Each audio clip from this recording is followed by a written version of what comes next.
आज हम केल्विन कुंडली चल कुंडल धारा मापी पढ़ेंगे।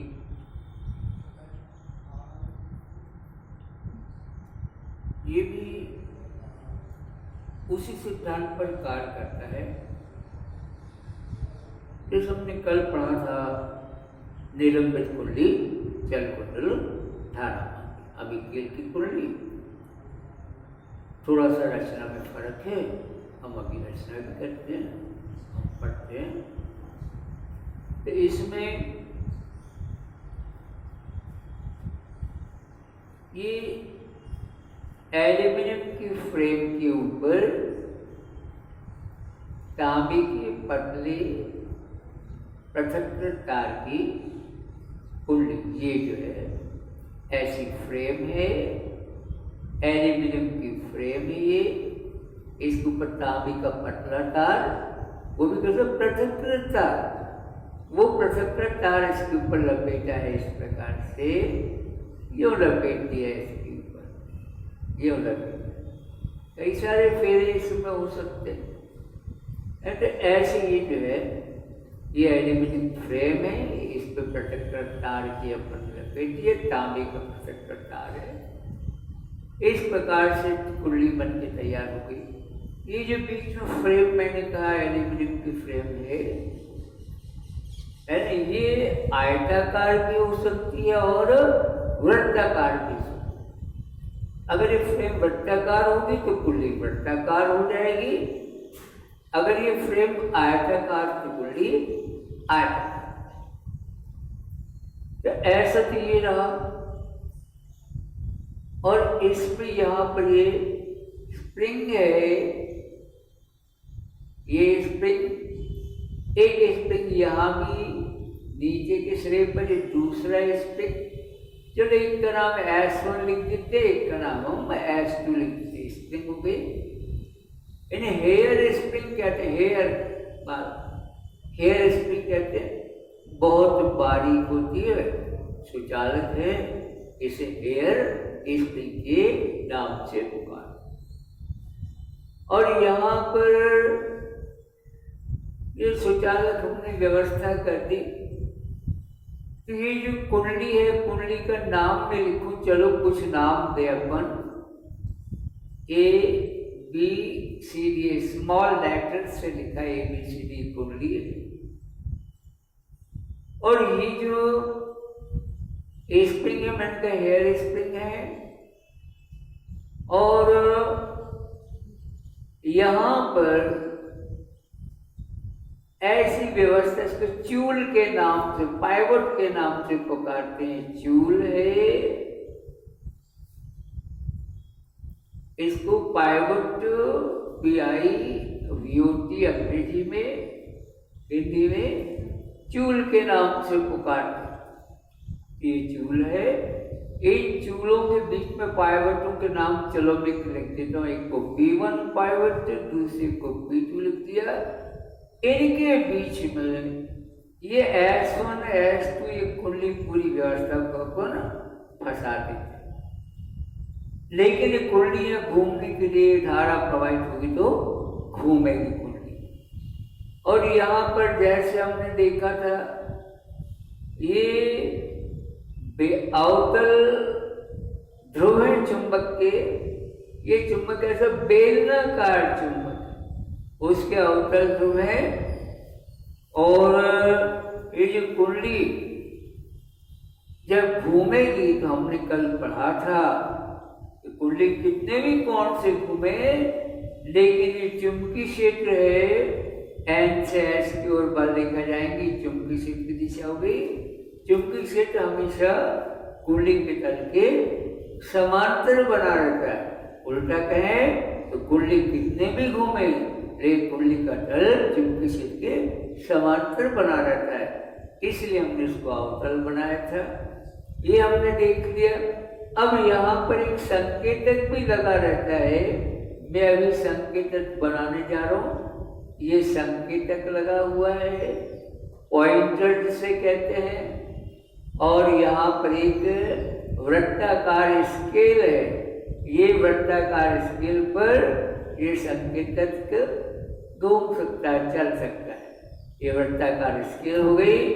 इसके बीच में 0 का चिन्ह और बकाया चिन्ह समान समान दूरी पर इस पे बना दिए जाते हैं। इस प्रकार से ये देख लिया अपन ने। ये जो संकेतक हो जाएगा, ये संकेतक का पॉइंटर, जैसे P लिख दिया, ये स्केल है। इस स्केल को कुछ नाम हमने के नाम दे दिया, चलो ये स्केल इसमें, ये पूरी व्यवस्था है। और इसमें इस उपकरण को हम कुछ अलग पदार्थ के अंदर बंद कर देते, प्लास्टिक है बनाए थे, उसके खोखे में बंद कर देते, जिसमें ऊपर की साइड में कांच लगा होता है। कांच ताकि जो है जब पॉइंटर संकेतक चलेगा तो हमको स्केल भी दिखाई दे और हमको संकेतक भी चलता हुआ दिखाई दे। इस पूरी युक्ति को हम कांच के, प्लास्टिक के, एवोनाइट के केस में बंद कर देते हैं, जिसके ऊपर कांच लगा होता है।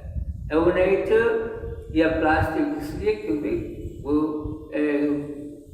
अचुंबकी पदार्थ होते हैं, तो हमको अचुंबकी पदार्थ इसमें केस अपन ले लेते हैं। और एक बात है, यहाँ पर बीच में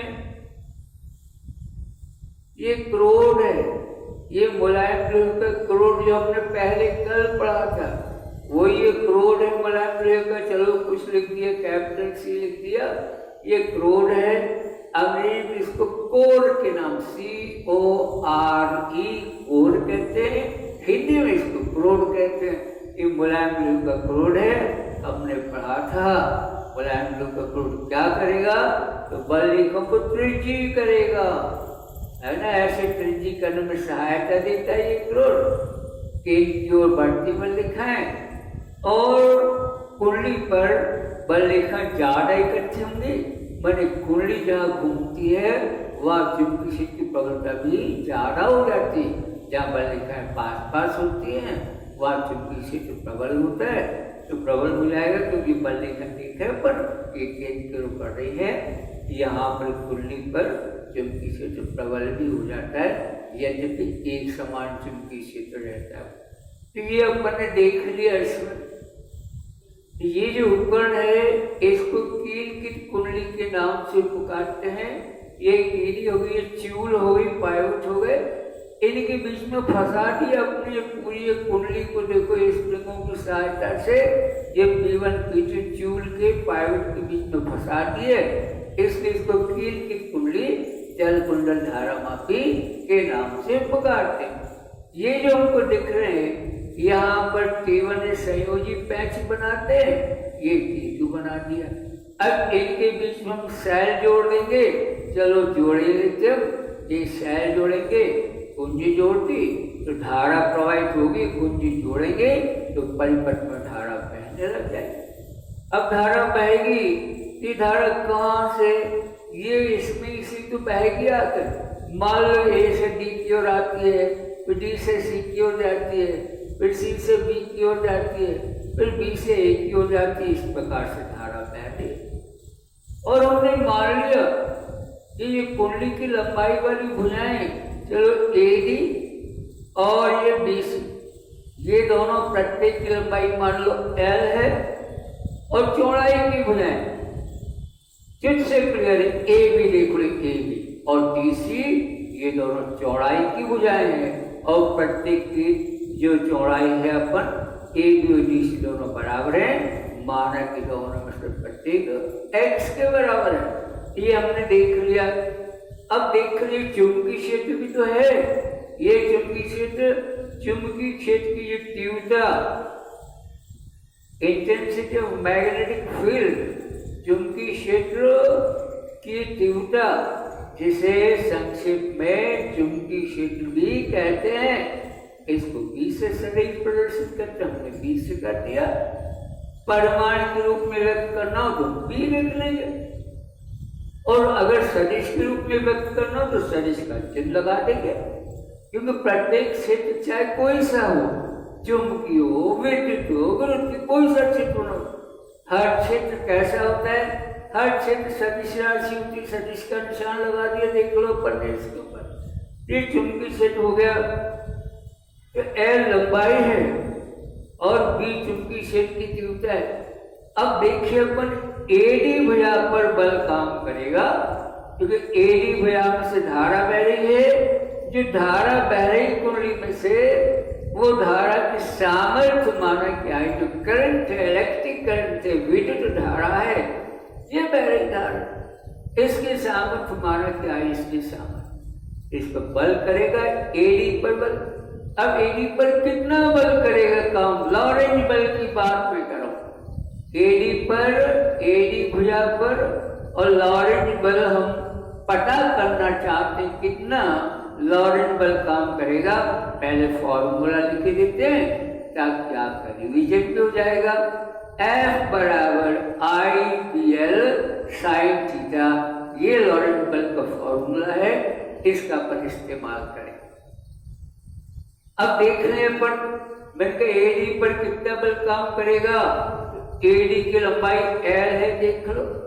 यहाँ चुंबकीय क्षेत्र की तीव्रता B है, और धारा जो बह रही धारा हमने आई मानी, धारा देख लो आई मानी। तो ये बल लगेगा एडी पर, वो बल कितना होगा? हम कह सकते वो बल हो जाएगा F बराबर आई को आई लिख लेते हैं अपन, हमारे यहाँ भी आई धारा है। B को B लिख देते हैं, हमने भी चुंबकीय क्षेत्र का परिमाण B माना है। लंबाई L है, देख लो हम भी L लिख देते हैं, हमारे यहाँ भी AD और BC L है। आगे साइन लिखेंगे, आगे कोण, काय के बीच का कोण, I और B के बीच का कोण। ये धारा बह रही इधर, ये B इधर रहा, बीच का कोण 90 डिग्री। देख लो ये धारा की दिशा है, ये चुंबकीय क्षेत्र की दिशा है, बीच का कोण 90 डिग्री। तो साइन 90 लिखेंगे अपन, लेकिन साइन 90 का मान तो 1 होता है, तो F बराबर आ जाएगा IBL आ जाएगा। ये F हुआ कौन सी भुजा पर? एडी भुजा पर बल। अब देख रहे हैं अपन ये बल, चलो अब ये बल हाल फिलहाल इसको F1 से मान लो प्रदर्शित कर लेते हैं। ये हमने एडी भुजा पर बल लिखा। अब बल की दिशा पर भी तो विचार करें अपन। कौन सा नियम? बल का नियम बाएं हाथ का, याद रखने की सूत्र है। बाएं में भी बा आता है, बल में भी बा आता है, तो बल का नियम मैंने बाएं हाथ का नियम, ये बाएं हाथ का देख रहे हैं हम। अब बाएं हाथ का नियम से ये जो भुजा है हम रोज बात कर रहे हैं, ये प्रथम भुजा हमने पहले तो तीनों को लंबवत कर दिया। लंबवत करने के बाद में प्रथम भुजा, ये हमेशा चुंबकीय क्षेत्र की दिशा को प्रदर्शित करती है। ये जो मध्यमा है, मध्यिका बीच की उंगली, ये हमेशा विद्युत धारा की दिशा को प्रदर्शित करती है। और बल किधर लगेगा? जिधर अंगूठा इस दिशा में बल काम करेगा। चलो हम देखते हैं, यहाँ पर देख रहे चुंबकीय क्षेत्र, ये दिशा N से S की ओर, ये समांतर कर दिया हमने, ये चुंबकीय क्षेत्र की दिशा। धारा किधर बह रही है? एडी में नीचे, तो हमने नीचे कर दिया, देख लो ये चुंबकीय से धारा नीचे बह रही। तो एडी भुजा पर बल किधर? इधर लगेगा, बाहर। एडी पर बल लगेगा, किधर लगेगा? एडी पर बल बाहर की ओर लगेगा, बोर्ड के तल के लंबवत बाहर की ओर बल लगेगा। ये बल लगा है, लेकिन किधर लगा है? चलो मैं यहाँ लिख देता हूँ। बोर्ड के, ये जो व्हाइट बोर्ड है, बोर्ड के तल के लंबवत ये काम कर रहा, देख लो कितना अच्छे। बोर्ड के तल का लंबवत बाहर की ओर, बोर्ड के तल के लंबवत बाहर की ओर ये बल काम कर रहा। चलो अभी हमने एडी की बात करी थी, अब बीसी पर हम बल लिखना चाहते हैं। बीसी पर कितना बल काम करेगा? आप फिलहाल मान लें इस पर F2 बल लगेगा, मान लो F की जगह F2 लिख लिया। अब आगे सूत्र देखो, I, तो BC में से भी तो वही धारा बह रही है। I धारा AD में से बह रही है, I धारा BC में से भी बह रही है, तो I के स्थान पर अपन I लिख देंगे। आगे चुंबकीय क्षेत्र की तीव्रता B देखो, ये BC भुजा, ये भी उसी चुंबकीय क्षेत्र में, तो हम तीव्रता B लिख लेते हैं। और इसकी लंबाई, BC की लंबाई, अरे भाई जितनी AD की लंबाई थी उतनी BC की लंबाई है, लंबाई को L लिख लेते हैं। और आगे साइन लिखेंगे अपन, साइन फिर 90 डिग्री आ जाएगा, देख लो इसमें, ये इसके लंबवत है, देख लो। और साइन 90 का मान 1 होता है, तो फिर से देख लो ये आ जाएगा F2 बराबर भी आइडियल। देख लो ये चुंबकीय क्षेत्र, ये धारा रही, बीच का कोण 90 डिग्री, साइन 90 का मान 1 होता है, इसलिए साइन 90 बराबर 1 लिखेंगे हम, तो F2 बराबर फिर से आइडियल आ जाएगा।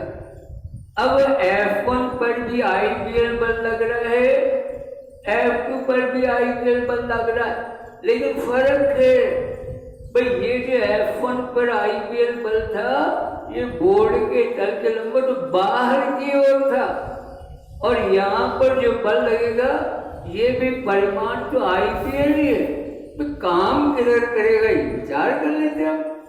कौन से नियम से? बाएं हाथ के नियम से बल की दिशा बनाएंगे। ये बाएं हाथ की प्रथम 3 उंगलियां हैं, सदैव की भांति हमने फिर से एक दूसरे के लंबवत कर दिया। अब देखें, ये तो चुंबकीय क्षेत्र है, तो प्रथम उंगली चुंबकीय क्षेत्र की दिशा के समांतर कर ली। धारा किधर है? BC में, धारा BC में C से B की ओर है, ये धारा की दिशा में कर दी हमने बीच की उंगली। बल किधर लगेगा? अंगूठे की दिशा में, लेकिन अंगूठा तो किधर? बोर्ड के तल के लंबवत अंदर की ओर दिशा प्रदर्शित कर रहा है, माने BC पर बल तो लगेगा आइडियल, लेकिन बोर्ड के तल के लंबवत होगा और अंदर की ओर होगा। ये हमने तय कर लिया, ये जो बल है ये बोर्ड के तल के लंबवत होगा, बोर्ड के तल के लंबवत, लेकिन किधर होगा? ये अंदर की ओर होगा, है ना, वो बाहर की ओर था ऊपर वाला, और ये अंदर बोर्ड के तल के लंबवत अंदर। अब क्या देखा? एक बल यो काम कर रहा है, बोर्ड के तल के लंबवत बाहर की ओर, एक बल इधर काम कर रहा है, बोर्ड के तल लंबवत अंदर की ओर काम कर रहा है। ये 2 बल हो गए, बराबर है परिमाण में, ये भी आइडियल है, इधर भी आइडियल है, बराबर है परिमाण में, और दिशा में एक दूसरे के विपरीत है। अरे यहाँ आइडियल बाहर काम कर रहा बोर्ड के तल के लंबवत, लेकिन BC पर ये बल बोर्ड के तल के लंबवत अंदर की ओर काम कर रहा, तो 2 बराबर बल हैं, एक दूसरे के विपरीत है, और अलग अलग बिंदुओं पर काम कर रहे हैं। इसे देख लो, इस कुंडली के एक बलयुग्म बना देते हैं। ये बलयुग्म क्या करेगा? घुमाएगा, इस प्रकार की होगी। यहाँ पर बल बाहर काम कर रहा और BC पर अंदर काम कर, ये बल काम तो घुमाएगा, इसको देख घुमाएगा, मैंने बलयुग्म में विक्षेपक बलयुग्म में विक्षेपित करेगा इसको, विक्षेपक बलयुग्म में।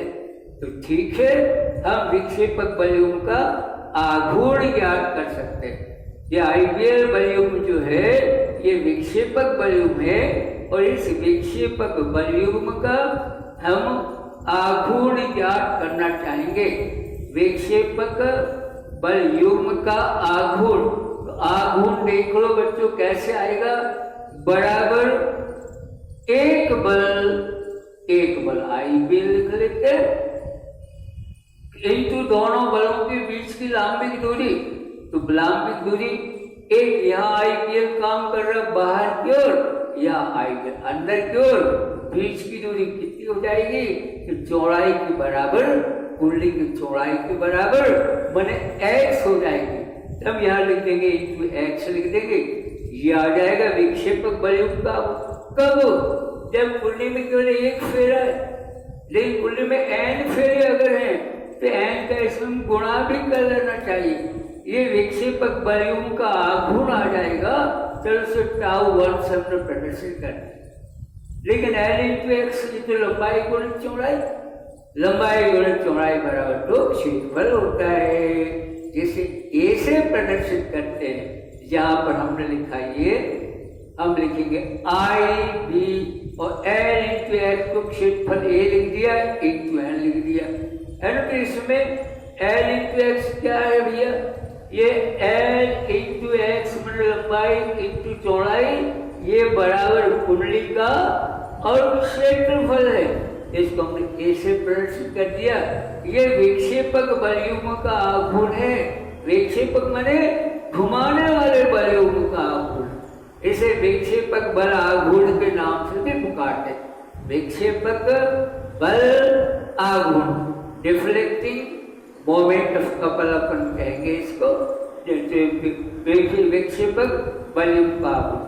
अब देखिए, जब ये कुंडली घूमेगी तो स्प्रिंगों में ऐंठन आ जाएगी। ऐंठन क्या काम करेगा? रोकने का प्रयास करेगी। ये ऐंठन जो रोकने का प्रयास करेगी, तो ये जो ऐंठन बल आघूर्ण है, और ऐंठन माने जो रोकने वाला, या प्रत्यानयन बल आघूर्ण कहें।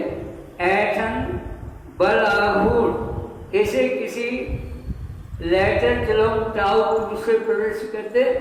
ये जो ऐंठन बल आघूर्ण है, ये ऐंठन कोण के समानुपाती होता है। जितने कोण से घूमेगी कुंडली उस कोण के समानुपाती होता है। तो हमने लिख दिया, मान लो फाई कोण से कुंडली घूमी है तो ऐंठन बल आघूर्ण कोण फाई के समानुपाती होगा। और अगर चाहे हम तो लिख सकते हैं, ये टाउ टू बराबर आ जाएगा और ये सी फाई लिख देंगे हम। ये चलो सभी का नंबर कुछ आ गई। ये सी क्या है? तो ये ऐंठन दृढ़ता के नाम से पुकारा जाता है। सी नियतांक है, ये सब ऐंठन दृढ़ता के नाम से पुकारते हैं। ऐंठन दृढ़ता के नाम से पुकारते हैं। चलो ठीक है। अब कुंडली रुकेगी कब? जब ये दोनों, ये तो घुमाने वाला विक्षेपित करता है, ये रोकने का प्रयास करता है। रुकेगी कब कुंडली? जब ये दोनों आपस में बराबर भी हो और एक दूसरे के विपरीत भी हो। एक घुमाने का प्रयास कर रहा और दूसरा इसको रोकने का प्रयास कर रहा। जब दोनों के मान बराबर हो जाएंगे, परिमाण बराबर, तो कुंडली रुक जाएगी उस स्थिति में।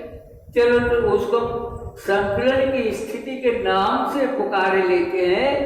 संतुलन की स्थिति स्टेट ऑफ इक्विलिब्रियम कहलाएगी। स्टेट ऑफ इक्विलिब्रियम, संतुलन की स्थिति। ये जो संतुलन की स्थिति है, इसमें आ जाएगा टाउ वन बराबर टाउ टू आ जाएगा। मान लिख लेते अपन इसमें, तो आ जाएगा आई बी ए एन बराबर सी फाई। और ये धारा मापी है, हमको आई का मान ज्ञात करना है। तो संबंध आ जाएगा, तिरछा गुणा कर लेते हम, तो आई बराबर, देखो कैसे सिंपल बात है, आई बराबर सी फाई और बचा आ जाएगा बी ए एन। ये हमने लिख लिया, धारा के लिए समीकरण लिख ली, आई बराबर सी फाई बटे बी ए एन। अब देखने पर इसमें सी तो नियतांक है, अभी बात कर रहे थे, पर सी नियतांक को ऐंठन दृढ़ता के नाम से पुकारते। बी ये चुंबकीय क्षेत्र की तीव्रता नियत है। ये तो स्थायी चुंबक है और शक्तिशाली स्थायी तो भी का मान नहीं बदल सकता। ए इस कुंडली की त्रिज्या है, सॉरी क्षेत्रफल है। क्षेत्रफल माने लंबाई गुणित चौड़ाई, तो क्षेत्रफल भी बदलने वाला नहीं है। और एन कुंडली में पृथक्कृत तांबे के तार के फेरों की संख्या है, ये भी नहीं बदलने वाली। तो इतना जो भाग है इसका, ये भाग नियतांक है, नियत भाग है, नियत है, इसका मान बदलता नहीं। मान लो के से प्रदर्शित करने पर ये संबंध हमारे पास में आ जाएगा, आई बराबर के फाई आ जाएगा। ये संबंध हमने लिख लिया अपनी, आई बराबर के। ऐसे धारा मापी का नियतांक के नाम से पुकारते हैं अपन, गैल्वेनोमीटर कांस्टेंट कहते हैं एक को। इसे धारा मापी नियतांक के नाम से पुकारते हैं। तो आई बराबर के फाई, ये समीकरण बताता है, जैसे हमने पिछले धारा मापी में पढ़ा था उसी प्रकार यहाँ भी आई समानुपाती फाई के होगा। माने विक्षेप का मान धारा के समानुपाती होती। ज्यादा धारा प्रवाहित करेंगे, ज्यादा प्रबलता की धारा, तो विक्षेप ज्यादा आ जाएगा। और कम प्रबलता की धारा या कम धारा प्रवाहित करेंगे तो विक्षेप भी कम आएगा। ये हमने यहाँ देख लिया, ये रचना देख ली हमने। ये प्रकार सिद्धांत देख लिया। और एक बात, यहाँ पर भी संकेतक लगा हुआ है। जब ये कुंडली ये भी घूमती है तो संकेतक भी घूमता है। संकेतक घूमेगा, अगर कुंडली एक दिशा में घूमेगी तो संकेतक एक हो जाएगा, और उल्टी दिशा में घूमेगी तो संकेतक दूसरी दिशा में आ जाता है। अगर ये धन का देखो यूं धारा प्रवाहित हो रही है तो कुंडली यूं घूमेगी, एडी भाग बाहर, बीसी भाग नीचे। अगर उल्टा होता, अगर मान लो ये जो है नीचे धन प्लेट छोटी, ऊपर धन प्लेट छोटी, तो क्या होता? तो उल्टी घूमती कुंडली। अब यूं घूम रही, अब यूं घूमने लग जाती।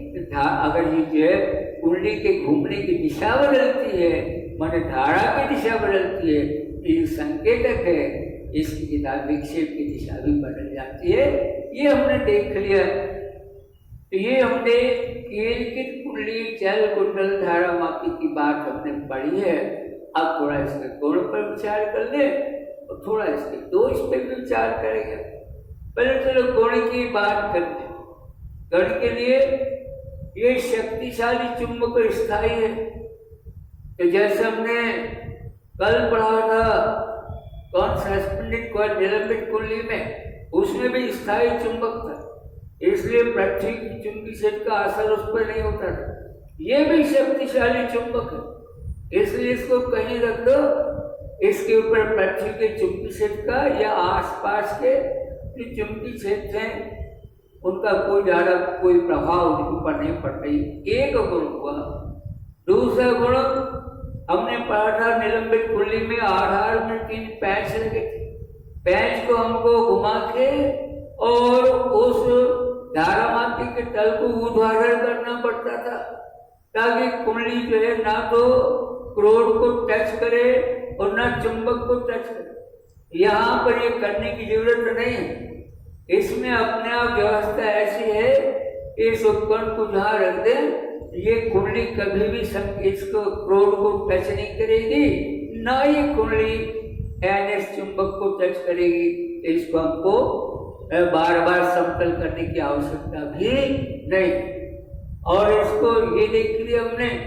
लेकिन इसमें थोड़ा सा दोष की बात करें तो दोष इसमें ये कि इसी धारा नापते हैं, वो धारा 10⁻6 एम्पियर की कोटि की धारा होती, उसमें हमने और कम धारा 10⁸8 एम्पियर नापी, इसमें 10⁻6 एम्पियर नापा। मन वो ज्यादा सुग्राही था। तो निलंबित कुंडली हमने पढ़ा था वो ज्यादा सुग्राही था, ये देखो थोड़ी कम धारा नाप पाता है, इसकी इसकी सुग्राहिता उसकी तुलना में वैसे ये भी पर्याप्त सुग्राहिता है, लेकिन ये सुग्राहिता कौन सी निलंबित कुंडली धारामापी की तुलना में सुग्राहिता कम सुग्राहिता है।